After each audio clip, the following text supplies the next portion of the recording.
guidance ako kasi daw nangiirap daw ako. Hmm. Nangiirap, yung talagang irap na pero ako wala akong maalala na ginanon ko siya. Talagang, sino ka ba para irapan ko? Anong So, dahilan? yun yung gina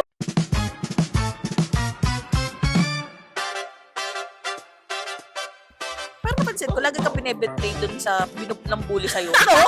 Sa boyfriend, sa friends. Lagi, Ewan ko, kasi nga, di ba siguro nga, yung personality ko nga, sa unang pagkikita, parang kung hindi mo pa akong hahalukayin, hindi mo talaga makikita yung pinaka-ano ko yung ugali ko talaga. Kasi sa unang pagkikita, hindi kasi ako yung tipo ng tao na, yung friendly, yung parang, nung dati, Jolly, hi, ganun. ganun. Focus lang ako, ganun lang ako, tapos titingnan kita, ganyan. Parang, ang first reaction sa akin, lalo ng mga babae, parang maarte, parang namimili ng Kakausapin. pakikitunguhan, ganyan. Kaya parang ang dami kong haters. Actually, hindi lang naman high school yun eh. Mula nung nag-aral talaga ako, mula nung kinder ako, na ano ko na yun, napansin ko na Tahimik na yun mahilig lang. talaga yung parang nararanasan ko na bully talaga, na yung bullying na nung kinder ako, wala nga akong pakialam. Parang hindi ako masyadong nakikipag-socialize, yung makipaglaro. Gagawin ng ibang tao, yung gamit ko, itatapon, Kumbaga, babaliin yung crayons ko, parang magkakaroon ako ng, alam mo yun, magkakaroon ako ng attention doon sa tao. Kasi, wala akong pakialam nga. hindi ka nag-break, ganon.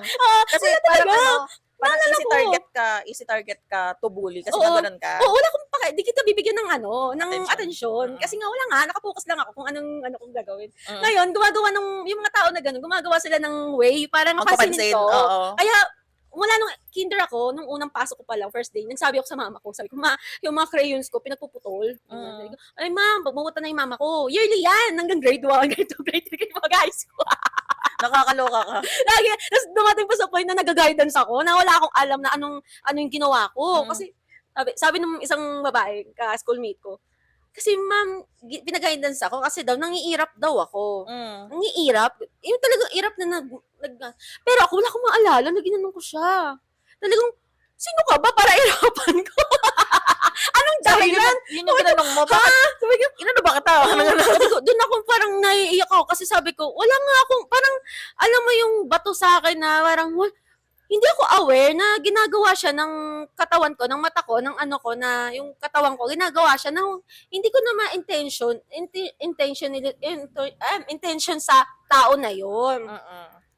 Eh di, si mama ko, kaya pag tinatanong yung mama ko, yearly yan, mula nung nag-aral ako, yearly talaga, yearly, twice, thrice, nagpapapunta talaga yung magulang ko. Kasi, may nakipag-away, nagsiraan ng gamit, ganyan. Kasi, hindi naman ako talaga nangunguna. Ang nangyayari, sila talaga din nagbibigay ng dahilan. Tulad niyan, umaabot sa punto na nagsabunutan. Kasi, nung second year, nagpapasensya ako. Mahaba yung hair ko noon second year. Hinihila-hila yung buhok ko. Tapos kunwari, nagandahan lang. Tapos nasaktan ka na. Ay, ganun. Sabi ko, ang ganda kasi ng buhok mo. Ay, gano'n na niya yung buhok ko. Sabi ko, saktan na ako. Ganun, sabi ko. Tapos yung sapatos ko, pag nakita niyang bago, kung papatulak siya doon sa friend niya, kunyari nagdapa siya, tapos naapakan niya yung sapatos ko, bago yun, tapos papagpagan ko yun, sabi niya, ay, sorry, gaman niya, na ano yung doll shoes mo, gano'n siya, tapos tahimik lang ako, hindi ko, dadadmahin ko yun, sumobra na, nasaktan talaga ako sa pagkahila ng buhok niya, ang ginawa ko, ganon, naubos yung pasensya ko. Talagang nagsabunutan kami, naglamutukan kami ng mukha. Kasi ano siya, hindi siya girl. Ano siya, ganon siya. Talagang inaawat na kami. Talagang, yun ang nangyari, pinatawag yung magulang. Ang nagpunta si mama, papa. Kasi nga, yun ang pinaka-worst ko na physical. Kasi nga, lalaki yun. Kasi yung mga dumaan kasi sa akin, mga girls. Ganon. Ganun yung mga yun yung mahirap, no? Kapag ikaw bully victim ka, na ang tagal-tagal mong tinitiis yung pangbubully sa'yo, na parang, sige, kaya ko, parang ganyan, o, go lang, walang paalam sa inyo. Pero the moment na nag-react ka, Mm. 'di ba? The Totoo. moment na nag-react ka, ano na eh, parang sobrang big deal. Oo. Parang tagal kong tiniis yung mga kasyetan nyo. Totoo, Tapos, kasi di ba? ako, hindi naman ako basta-basta nagagante. Mm. Parang nagpapasensya pa ako niyan. Mm-mm. Ganun ako hanggang nadala ko yan nung third year. Nung fourth year, buti nung fourth year, may, may, may nakaaway din ako, pero hindi ko na hindi ko naman siya kaklase. Parang wala na. About naman kasi yun sa best friend ko that time. Mm. Ano naman yun? Boy naman yun. Mm. Parang naging best friend ko, boy yun. Pero yung third year, abot naman yun sa pagiging parang may hater agad ako third year na mga girls yun. Tapos nabiktima ako ng mas malalang bully. Yan ang pinakamalala na pambubuli sa akin. Kasi mula first class, mula natapos yung class, nakaka-receive ako ng mga words na yung laging dikit sa pangalan ko, hindi maganda. Basta papasok ako niya, Calling the names, ganyan. Oo, nakapasok ako niya na, papasok ako ng room, makikita ko yung pangalan ko, ang daming pangalan ko sa blackboard na may mga nakabuntot na Malandi, Angela Caballo, Angela Palaka, Angela Ipis, gano'n, ang dami. Siyempre sa akin nagugulat ako kasi nga... Inaano ko ba kayo? Parang oo, wala naman akong ginagawa kasi... may sariling mundo ka nga. May sariling mundo nga ako. Tapos, dahil nga karamihan sa mga babae nga na-experience ko na may mga betrayal, tapos may mga ganyan nga, mas nagiging nagkakaroon ako ng friendship closeness sa mga boys.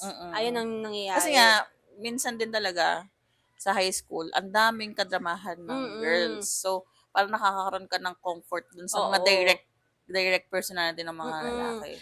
Yung time na yun, siguro, is binigyan din nila binigyan din ng meaning na pagiging closeness ko sa opposite sex nga na sa mga boys na. Pero sa akin, wala yun. Parang caring lang, gano'n, nagpapalita. Minsan nangungopia lang ako. Tatabi lang ako kasi wala nga akong Minsan, ano ba yung natin, assignment natin, hindi natin, nangungopia ako, gano'n. O kaya, pag hindi ko nakikita sa blackboard, mahilig kasi ako na kunyari, pag di malayo, titingin na lang ako sa notebook na sulat ako, gano'n. Pero hindi ka naman yung parang naging personality mo na, I'm one of the boys, gano'n. Hindi mo naman naging personality yun. Hindi ko masabi. Kasi, wala lang nga eh. Wala ka talagang pakialam Kung sino yung nag-approach sa akin, kung sino yung yun natatabihan ko. Kasi madalas talaga, mga boys talaga yung nag-approach sa akin yung, Angel, ganyan. Ang mabait talaga sa akin, third year, more on ganun. Pero pagdating ng mga, mga 3 months, 4 months, rin ako.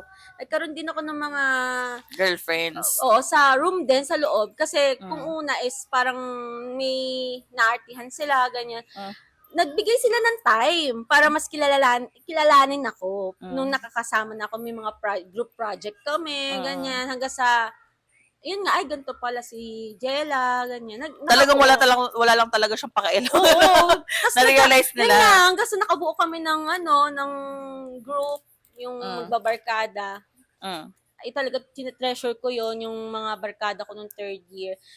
At bukod pa doon, meron pa akong isa na naging barkada na, kung saan lang ako. Parang sa loob lang ng room na yun yung barkada na is parang mga babaeng mga babaeng, yung tahimik lang, ganun. Mga nasa first row, nakaupo. Ganun. Mga katulad mo palang yun, mga katulad mo tahimik. Nag-support. Ako kasi, di ba nga dahil nga sa apelido ko, third row ako eh.